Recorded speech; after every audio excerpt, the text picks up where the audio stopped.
Querido irmão, querida irmã, sejam bem-vindos a mais uma recapitulação da nossa escola sabatina. O texto de hoje nos traz um desafio enorme: entender o pedido estranho de Deus ao profeta Oséias para que se casasse com uma prostituta. Parece algo impensável, né? Deus pediu a Oséias que se casasse com Gomer, uma mulher que, de acordo com o texto, tinha o histórico de prostituição. Agora você deve estar pensando, como assim? Deus mandou o profeta fazer isso? A razão por trás desse pedido é chocante, mas revela um amor profundo e incompreensível de Deus pela humanidade. O casamento de Oséias com Gomer não era só sobre ele, mas sobre uma representação de Israel que se afastou de Deus repetidamente, traindo-o através da idolatria. Deus usa a dor do profeta para mostrar a dor que ele sente quando seu povo se desvia. Israel, como Gomer, se afastava de Deus, mas ele, como Oséias, estava sempre pronto a acolher e restaurar. Isso nos ensina que mesmo nas nossas falhas mais profundas, Deus está disposto a nos perdoar e nos trazer de volta, porque seu amor por nós não tem fim. Quando falamos sobre prostituição no contexto bíblico, não estamos falando apenas de um ato físico, mas de uma metáfora para a infidelidade espiritual. Israel traiu Deus repetidamente, buscando outros deuses, algo que também se reflete nas atitudes da igreja moderna. Deus nos chama para sermos fiéis a Ele, mas muitas vezes buscamos soluções humanas para os nossos problemas, esquecendo da sua provisão divina. Isso é adultério espiritual. E a lição que Oséias nos traz é clara. Assim como Israel, a Igreja de Cristo tem se desviado e ao longo da história tem se envolvido com ideologias, práticas e crenças que competem com o amor de Deus. A grande tragédia disso é que, ao nos afastarmos de Deus, buscamos respostas que não são as dele e acabamos cada vez mais distantes da verdadeira paz e salvação que ele oferece. Já pensou sobre como Deus se sente quando nos desviamos? O livro de Oséias revela essa dor de uma maneira impressionante. Deus, ao falar sobre a infidelidade de seu povo, não está apenas nos apontando o erro, mas está nos mostrando sua dor pessoal. A traição de Gomer que Oséias experimentou é apenas um reflexo do que Deus sente quando nos afastamos dele. E aqui entra a parte mais surpreendente da história. Oséias não apenas perdoou sua esposa, mas a redimiu, comprando-a de volta por um preço. Isso nos lembra da cruz de Cristo, onde o preço da natureza humana, o preço da nossa redenção, foi pago com o sangue do próprio Filho de Deus. O desejo de Deus de salvar seu povo rebelde é tão grande que ele esteve disposto a pagar o preço mais alto de todos. Agora uma pergunta crucial para refletirmos. Como podemos nós, a igreja moderna, nos envolver em adultério espiritual? O que é que você acha? Deixa aqui no comentário como é que a igreja hoje se envolve em adultério espiritual. A resposta está em nossa tendência de buscar soluções no lugar errado.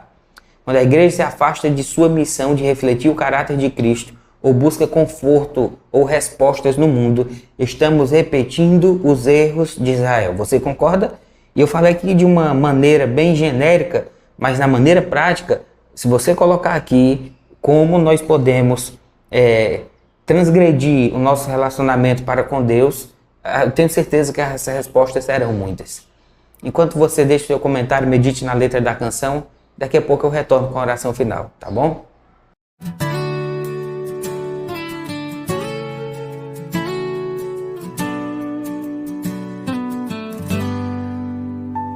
Um convite foi enviado para um grande banquete de amor. O cordeiro aguarda a noiva, preparada pelo Senhor. Desde o Éden, o plano sagrado refletindo a graça sem fim, um amor que rompe o pecado e nos chama a estar junto a ti. Mas estamos prontos, Senhor. Será que ouvimos tua voz? Como a noiva aguarda o noivo, te esperamos, ó Cristo, em nós. Vem nos buscar, ó Rei da Glória, nos revestir com tua luz, nos preparar para o grande dia, a ceia das bodas de Jesus. Tantos foram resgatados por um Deus que nunca desistiu. Mesmo quando nos afastamos, tua fidelidade se viu. Como Oseias amou sua esposa, mesmo em sua infidelidade, nosso Deus nos chama de volta e nos cobre com sua bondade. Mas estamos prontos, Senhor. Será que ouvimos tua voz? Como a noiva aguarda o noivo, te esperamos, ó Cristo, em nós. Vem nos buscar, ó Rei da Glória, nos revestir com tua luz, nos preparar para o grande dia, a ceia das bodas de Jesus. Toda dor será findada, toda lágrima enxugada, no banquete preparado, nos teus braços redimidos, o pecado já vencido, seremos eternamente teus.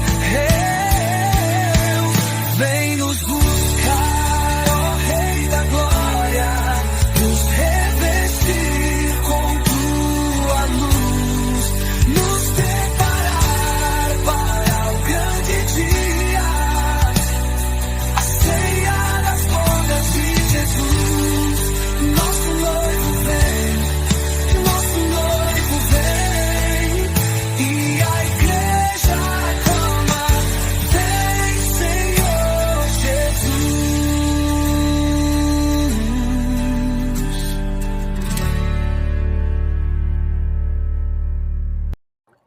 Terça, 15 de abril. O caixão de Caifás. No 15º ano do reinado de Tibério César, sendo sumos sacerdotes Anás e Caifás, a palavra de Deus veio a João, filho de Zacarias, no deserto. Lucas 3, versos 1 e 2. Durante o ministério de Jesus, 2 homens compartilhavam o ofício de sumo sacerdote em Jerusalém, Anás e Caifás. Ambos são mencionados pelo historiador judeu do primeiro século, Flávio Josefo, que se refere ao segundo como José Caifás. Talvez esse fosse seu nome completo. Caifás esteve particularmente envolvido no julgamento de Jesus, sendo seu principal inimigo. Com a decisão de Pilatos, a condenação de Cristo deve ter sido seu grande triunfo. Imagino Caifás recebendo os cumprimentos de seus correligionários enquanto se apressa para comer o cordeiro pascal, algo que não teria feito na noite anterior, talvez por estar envolvido na prisão do Nazareno. Mas como disse alguém de modo redundante, abre aspas, a história não acaba enquanto não termina, fecha aspas. Em 1990, trabalhadores encontraram acidentalmente uma cavidade funerária enquanto pavimentavam uma estrada perto de Abu Tor, nos arredores de Jerusalém. Dentro dela havia algumas caixas de pedra, conhecidas como ossários. Vale lembrar que durante o primeiro século, os corpos dos mortos eram lavados, perfumados e em seguida enrolados em panos antes de serem colocados em uma cavidade esculpida na rocha calcária, formando uma espécie de câmara funerária. Então uma pesada pedra lacrava e fechava a entrada, e somente quando o corpo da pessoa falecida se decompunha, os ossos eram recolhidos e colocados em uma caixa desse tipo, permitindo assim que o mesmo túmulo abrigasse o outro indivíduo. Os arqueólogos que examinaram a descoberta perceberam que um dos ossários, belamente ornamentado, estava inscrito com palavras aramaicas: José Bar Caifás, o nome do inimigo de Cristo, conforme mencionado por Flávio Joséfo. A caixa continha os restos mortais de Caifás.